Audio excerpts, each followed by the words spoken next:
It started out on a big scale, and when we finally got everything listed and I had done my boarding on it, I said to Lamont, you know, we're going to have 286 sets here at the minimum. He says, of course. You know, like it happens every day. That's what I like about Lamont. So we did. We found we had to find at least 6 different levels of livelihood for the Kennedys, for Joe. We went in and studied where JFK was born in Brookline, in that house, which is a museum now. We went in and studied everything in there, the way Rose had it all set up. It was exposed plumbing. You know, all of our pipes into our kitchens are in the plaster walls, not in this house. The plumbing had been added after the house was built. So you had these pipe cleats and the pipes running all over down to the sink.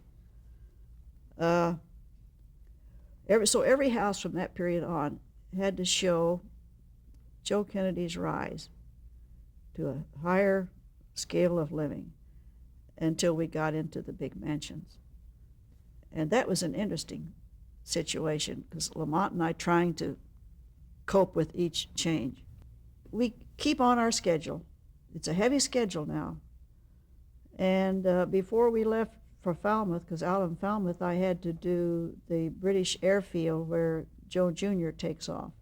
And crashed ultimately. Yes, and I had to bring in B-25s, B-24, Mustangs to populate that field.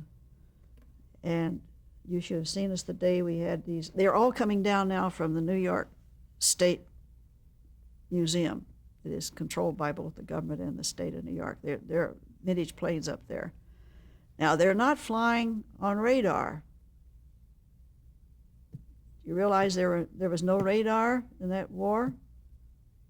Well, there was towards the end of the war. Yeah, towards the end, but these flights, they had to come into our field, and they got on beam with on radio with Otis Air Force Base is what we took as a location, because there was an old portion of Otis Air Force Base where hangars were built for that war, for our storage depots.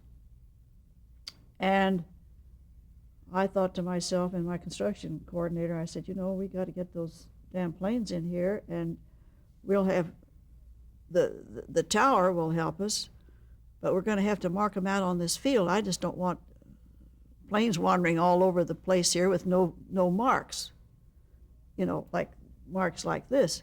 You've got to know where you're going to put these planes. So we figured out the dimension, the wing spread, and the fuselage length of every plane coming in. And we staked out the field with a cross and with the big arrow on the ground now in the grass, because these fields hadn't been used for a long time. We staked out the position of each plane, and we did it with caution tape, police caution tape, you know, the 2 directions. And we brought those with a legalized directioner,